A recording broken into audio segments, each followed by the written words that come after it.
you want people to feel acknowledged. You don't want people to feel beat up. You want the results, even if it's, hey, there's room for growth. You want them to feel acknowledged and held by you when receiving that information. You are listening to Amplify Your Success Podcast, episode 284. And today, let's learn how to create a client attracting quiz. You ready for this? Let's get started. Welcome to the Amplify Your Success Podcast. Get ready to ramp up your revenue, amplify your impact, and make your mark in the world. This is the show for experts, thought leaders, and service professionals who want to shatter their limits and achieve that next level. You're going to find out from other experts and influencers how they made it. Now, let's get amplified. Hey there, inspired entrepreneurs and business leaders. Melanie Benson here, your host and authority amplifier to expert business owners who are tired of feeling like a best-kept secret. And today, we're going to talk about quizzes. Now, we all know we need a lead magnet. If you're going to be podcast guesting or doing any kind of client attraction, lead generation, you need a way to invite people onto your list without just saying, hey, I want to put you on my email list, because very few people want to just get on a list and get emailed all the time. What they want is something of value, and quizzes are really compelling. They're super enticing right now. Like, they seem to be working really well. As a matter of fact, we're going to be putting a quiz together too. And I have a guest joining us today to talk about how she created a quiz that became her top lead magnet. She's going to talk about some of the ins and outs and mistakes that people make. So I'm excited to share this with you. Now, of course, if you're going to create a quiz, you need a great way to get traffic to go to your quiz, right? You want to get people seeing that quiz is there. And I got to tell you, podcast guesting is my absolute favorite strategy. There's a lot of ways to attract leads, but these types of leads are really ideal leads. They're hot leads. They're people that have heard your message and they want more from you, as long as you avoid making one of the 17 mistakes that kind of disconnects that energy for your lead. And I've been interviewing people for a very long time. I've had lots of guests on my show, as you know, because you're a listener. And oftentimes people will tell me, oh my gosh, I had such a great response. So many people came through to my lead offer, or, booked a call, whatever that invitation was. And the ones that don't really know how to pull all the puzzle pieces together and use a really great guest expert system tends to not work so well. So on today's episode, you're going to learn a great lead magnet, but you still need to drive the leads. And I would highly recommend that if you've been trying podcast guesting and it's not working, you go right now to melaniebenson.com/magnetize and download a very handy checklist of 17 common mistakes.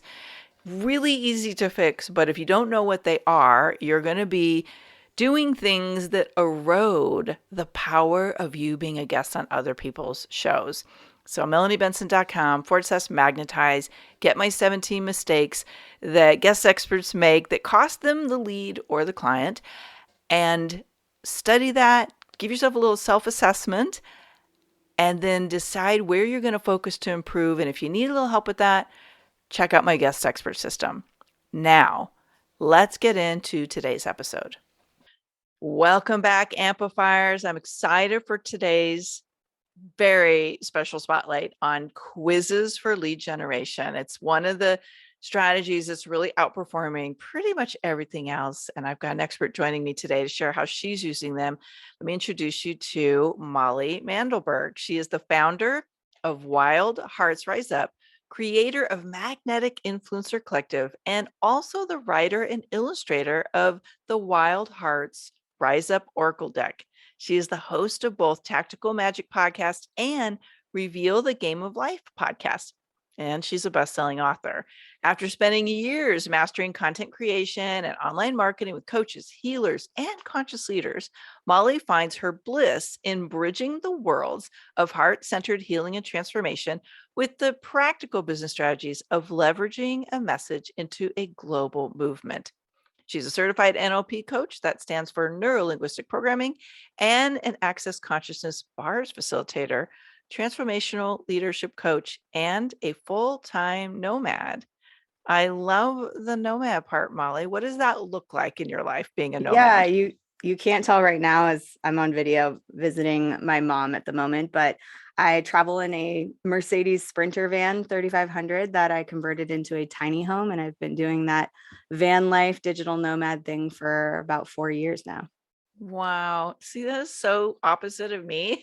I am fascinated by the call to be nomadic. So I love that. Do you have all of your escapades in your Instagram feed or something that people Yeah, get my to? Instagram has many of my travels in it for sure. Yeah. Awesome. I love that.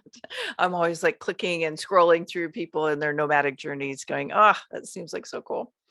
Yeah. So we're talking today about quizzes, and you and I were getting to know each other a little bit, and we were talking about like what's been really hot for us right now. And you're telling me about why you really leaned into using quizzes and why it's one of your favorite strategies.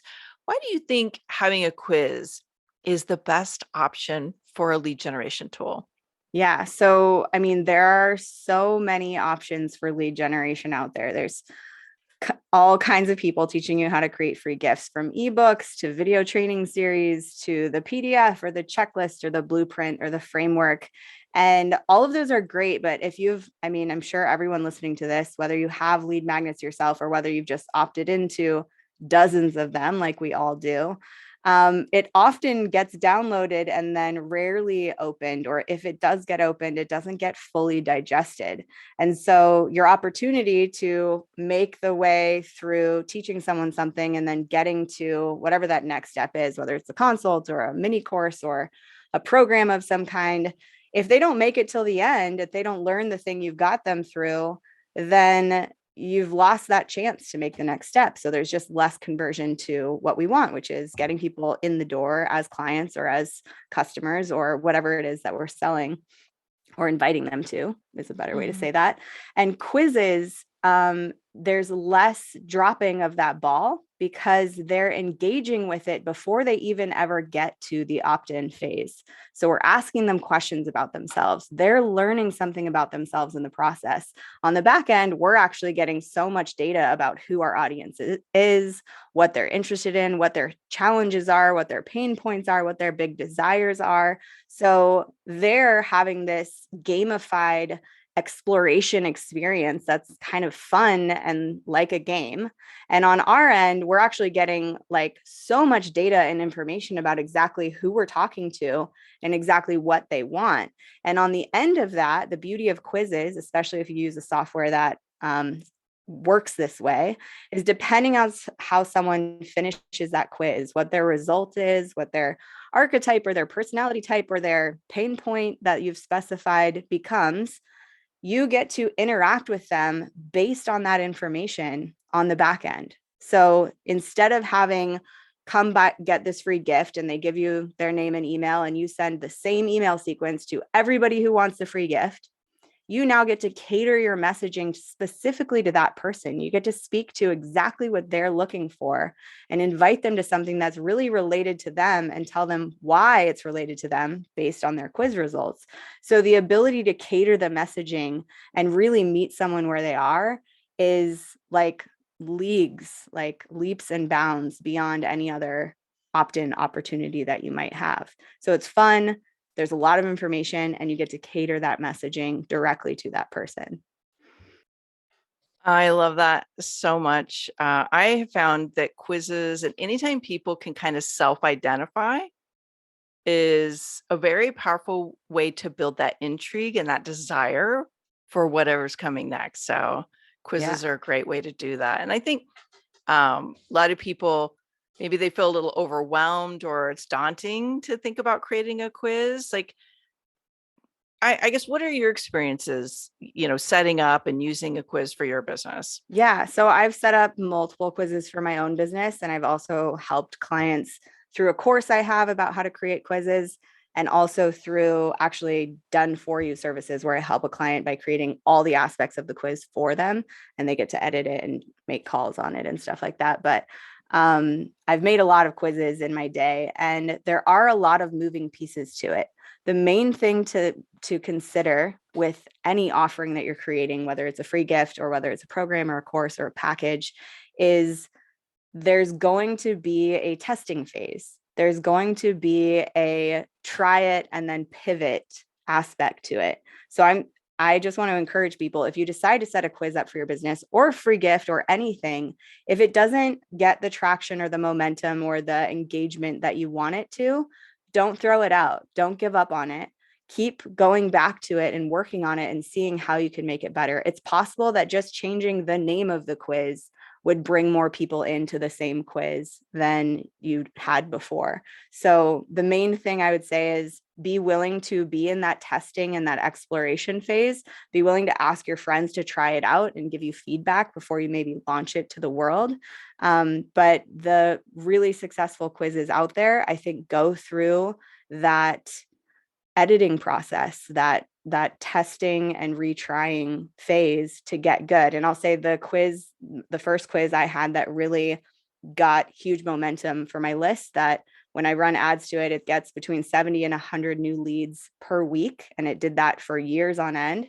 The ad turned off now, so I'm not driving traffic specifically to that quiz right now, but it was getting 70 to 100 new leads a week for years on end. And that was the fourth or fifth iteration of the same quiz. So I called it one thing and that name wasn't quite drawing the people I wanted to it. So I changed the name. And then I had some epiphanies about, the questions and how the questions could be laid out slightly differently or encompass more of different people in the answers. And so I kept looking at it and kept asking those questions and kept looking at what people's answers tended to be. And if everybody who was showing up was one type, then I was willing to look at, how can I include more people in this? Or how can I make it attractive so that different types of people want to come in and play with it? And I stayed in that inquiry process until I had something that was really working to grow my list like wildfire. I love that. And you mentioned tweaking your questions. I get tweaking the title, but how do you know that you've got a quiz that you might need to change the questions? Yeah. So when you're in the quiz creation process, you're going to have to choose a platform that you want to house the quiz on. The better ones cost a little bit more, of course, but you can actually see in the analytics if there's a certain question or two where people quit. So usually there's a retention percentage where people make it to the final question, and then either they choose to opt in or not. But there's also some people who make it to question 3 or question 4 and they drop off. And so if you can see what question tends to lose people, that would be a good place to look at, how can I rephrase that question, or how can I make it more inspiring that they want to know something about them based on how they answered that question. And that's kind of one of the keys of why quizzes are so engaging. You're asking these questions of people, implying that at the end of this, they're going to have some new insight about themselves, some new way of viewing their life or their business or their struggles that is going to give them hope. And so your questions are really an opportunity to both give them more insight about where they're really at right now, and also imply that you're going to give them hope at the end of this. And so you want to frame questions that give you enough information that you can make those inspiring insights at the end, and also that it's going to feel resonant to them in the process. Yeah, well said. You mentioned something a minute ago that I want to come back to, and that is this idea that you can kind of have different conversations with people based on how they answer questions. Yeah. Talk about that a little bit more, because I think that's an untapped opportunity for a lot of people. It seriously is. And this is something that I know confuses a lot of people, because email marketing is like a whole world in and of itself. And a lot of people know they should have an email list, or they have an email list that they're not messaging, or they have this concept, and the word is segmentation. And the beauty of how this kind of client attracting quiz can really sing is when you get into the nitty gritty of segmentation. So ideally, when you go out to create a quiz like this, if you're a holistic practitioner or a coach, or you're running a service-based business, it's very likely that your clients are in some different buckets. It might be different pain points that are highlighted in who comes to you. It might be different like aspirations or desires that they tend to have. But those different buckets are likely going to be better nurtured with slightly different messaging or slightly different invitations. And so if we can segment those people as they're coming in the door, as they're entering your email list for the first time, you have a chance to speak to them in different ways. So as an example, on the main quiz that I have for my business is called the Thought Leader Quiz. What level of thought leader are you? And by the end of the quiz, they're bucketed into 5 different categories. And I've named them after different archetypes from the major arcana of the tarot, because that was something I was playing with and went deep down this rabbit hole of how those became this big framework that actually ended up being the framework of my book as well. But they are the Fool, the Magician, the High Priestess, the Empress, and the Hierophant. And the way those are levels of thought leadership is the Fool is just starting out on the journey. They need to step into boldness. They need to make some leaps of faith. They need to believe that this new path is going to lead to something without really knowing yet if that's possible. The Magician is in this mastery or acquisition of tools phase. They're really digging into their modality. They're learning the capacity of what they can be and what their magic can wield. The High Priestess has started to master those tools and is now stepping into that place of, is this aligned? They're checking in with their intuition. They're starting to tap into how that path is going to be best expressed through them. The Empress is in the creation phase. So that's when they're writing the book or they're building the program or they're actually birthing something tangible, some new offering into the world. And then the Hierophant is the orator, the speaker, the person who's now created this platform and gets to go and teach and share that with the masses. Now, the Hierophant and the Fool are both people that I serve, but the tools that I'm going to share with them are vastly different. They're completely different programs. They're completely different conversations that I want to have with those 2 different people. So if I can bucket them into those categories from the get-go, I'm going to share stuff that the Fool needs to know that the Hierophant has known for years. And I'm going to share stuff with the Hierophant that the Fool doesn't yet have really any business thinking about because they're not quite there yet. And there's nothing wrong with that. We all have to start somewhere, but it's a different set of information. It's a different conversation that we want to be having. And that the ability to do that, to say, here's a whole part of my list that I get to sing this beautiful song to. And here's a whole part of my list that really needs to be thinking about and listening to this. And I have the ability to give only them that messaging. That's powerful. And that means that it's so much easier to make a compelling invitation to someone to an offering when you can say, hey, as a Hierophant, this is why this would be useful for you. Or, hey, as the High Priestess, this is something you might be thinking about already. And here's a way to support you on that path. So it's pretty magical to be able to do that. Yeah, I love the creating distinct paths based on where somebody's at in their business and then giving it an archetype. Yeah. Creates this synergy and this connection that people are like, oh my God, she gets me. Yeah. So what other key elements do we need to keep in mind when we're, setting up a quiz for new leads and clients? Yeah. So one of the places to pay attention is, where do you want them to go from here?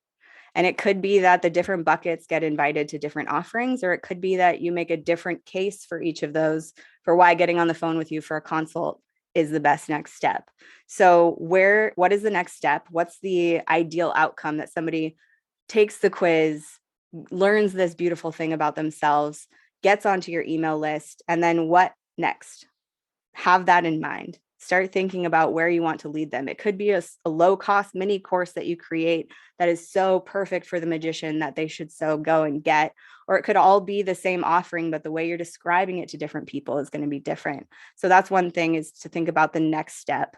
The other thing, we've talked about the buckets and how that kind of works, but having a quiz platform, the software that you actually set the quiz up on, you want to make sure 2 things. One, does it talk to or integrate with your email automation system? And not all of them will, some of them will. Or is it going to be a Zapier connection? Do you know how to set that up? Or is it going to be that the data goes to a spreadsheet and the spreadsheet connects to your email list somehow? There's lots of workarounds if it doesn't connect directly, but it's nice when it just connects directly. And the other thing is, if you are going to be segmenting in that way, the integration process of going from quiz to your list needs to transfer the data to say this person got this type. And if the quiz platform that you've chosen is not capable of doing that, then you don't have the opportunity to cater the messaging to different types in that way. Or if you do, you're going to have to be manually entering it maybe, and you're probably not going to do that, in which case, what's the point? So if you are going to segment people and you want to do that fancy messaging, like segmentation process, then that data needs to be able to be carried over to the next place. Those are things to be keeping in mind. Yeah, I'm glad you brought that up. I'm just been really curious as we've been talking. Like, do you have a favorite quiz tool that you like to use with your clients and yourself? Yeah, so I use bucket.io, and it's a robust platform. I think it's around $100 a month to use, which is a lot. But if you can get your quiz working, I think it might be the first 30 days, you can try it for $1.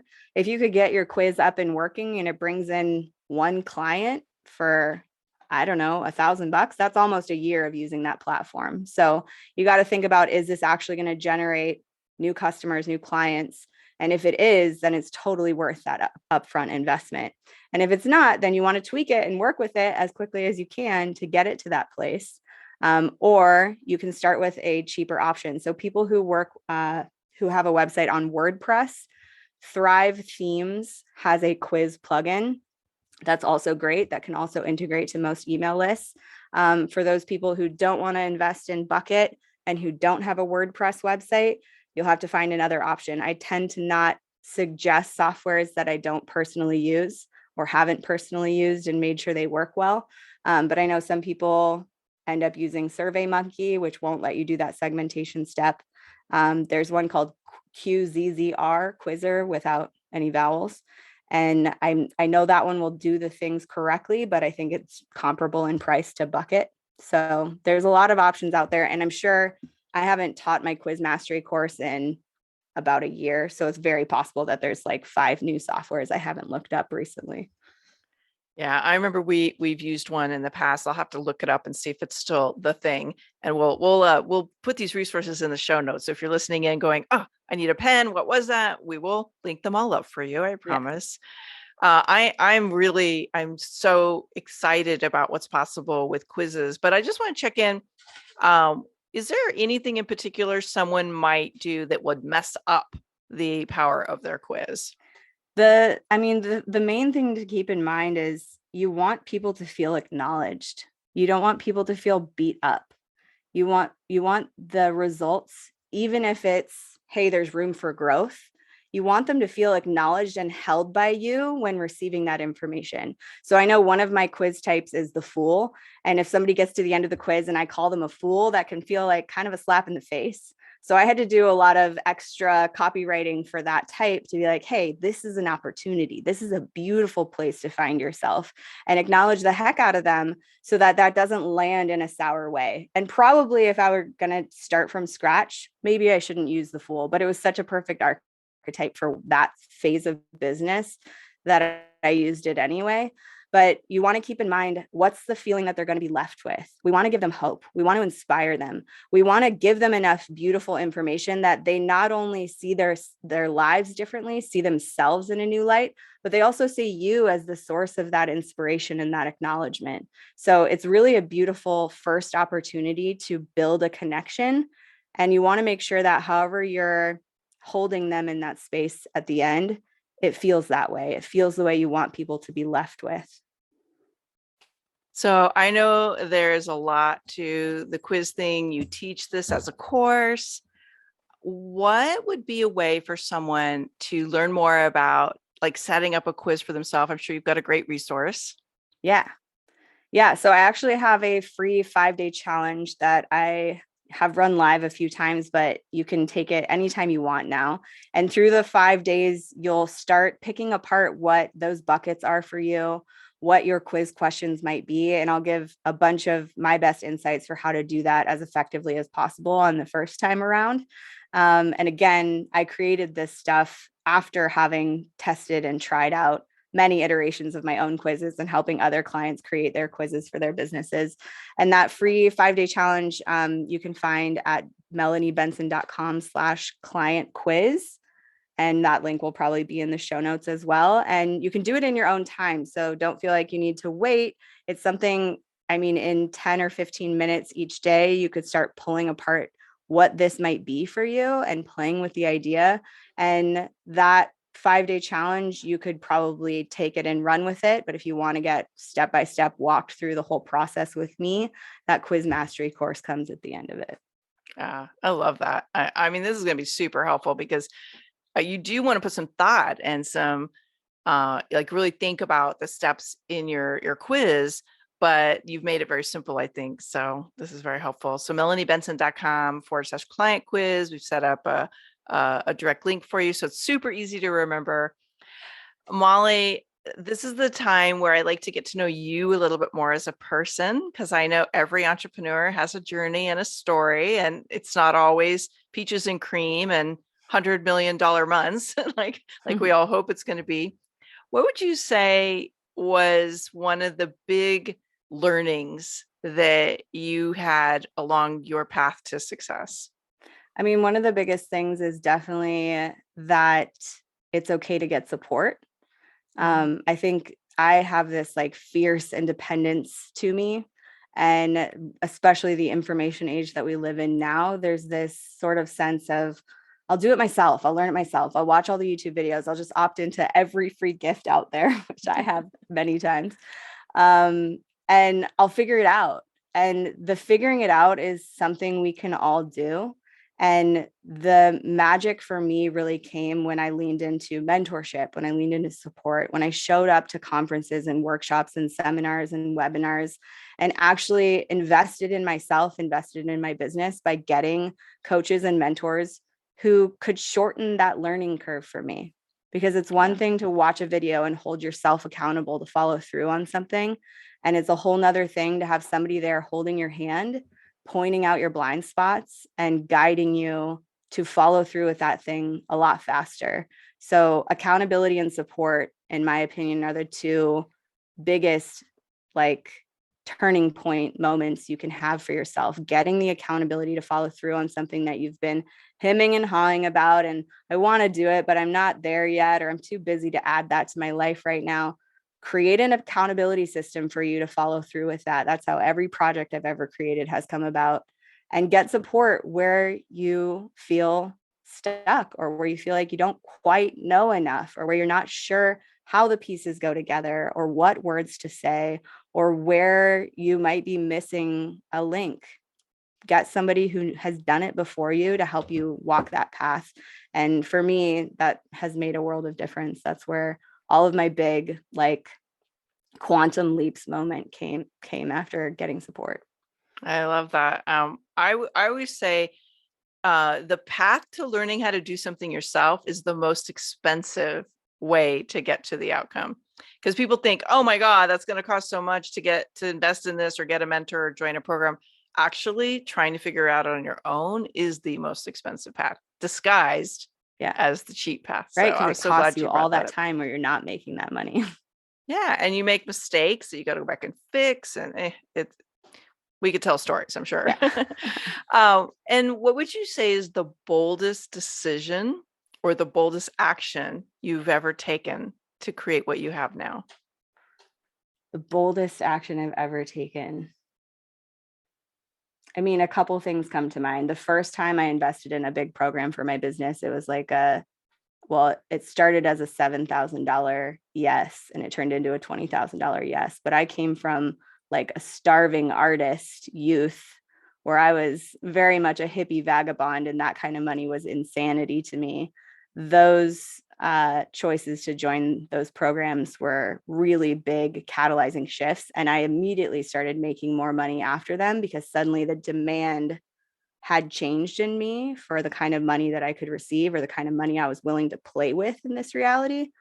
And another one was I had a chance to do what I do for another organization. They wanted to hire me on to be sort of a coach and sort of a technology support kind of staff person for them. And I had an awareness that if I chose to take that job, I would kill my business. And it was like a multi-million-dollar company that I really believed in, that I had kind of spent some time like imagining myself in that role. And then the role came to me on a silver platter, and my body had a full body no. Before I could even open the proposal they sent me, I had like a collapsed contraction feeling in my body, and I had to honor that. And it was like 3 months later that I had my first $10,000 month in my business, because I had focused all of the energy I would have put into that job. I put into my creations and my services and my programs, and it worked out. So sometimes the leap doesn't look like you think it's going to look, but we have to honor that. And I think my body knew what was coming and knew what we could create. And yeah, that was a big turning point for me. I don't know why, but I get this impression that you are the person who is willing to sacrifice the sure thing for what you feel is the most aligned thing. Yeah. And in my experience, I've gotten evidence after evidence after evidence that when you trust your intuition or your knowing or your body to make the call, it's always right. I'm so glad this came up today, because it's an important part of decision making. And the more we can trust that and cultivate that and honor that, I think the more joy we get out of our businesses along the way. I had to learn that the hard way. Yeah. So Molly, thank you so much for joining us. And as you're listening in, I hope we have inspired you to A, create a quiz, or B, look at the quiz you have and make it better. And I hope you will go to melaniebenson.com/client quiz and get access to Molly's 5-part challenge / training, because it's really, I think that's a training, and integrate those awarenesses and those tools and those resources she's worked so hard to uncover along the way. And again, shorten your own path to client quiz mastery. So thank you, Molly. Thanks for joining me today. Thank you so much for having me. Thank you, everyone, for listening. Thanks for tuning in today, Amplifier. Be sure to join us right now in the Amplify Your Authority community at authorityamplifiers.com, and I'll share my 7 proven tips to be a highly paid expert that stands out in a crowded market. Plus, we're going to keep this conversation going, and I want to hear from you how you're going to amplify your authority and make a greater impact. Before you go, please take a minute to give our show and our guests some love over on your favorite podcasting platform. Subscribe, rate, and review. Leave your full name, and I'll spotlight you and your authority on social media.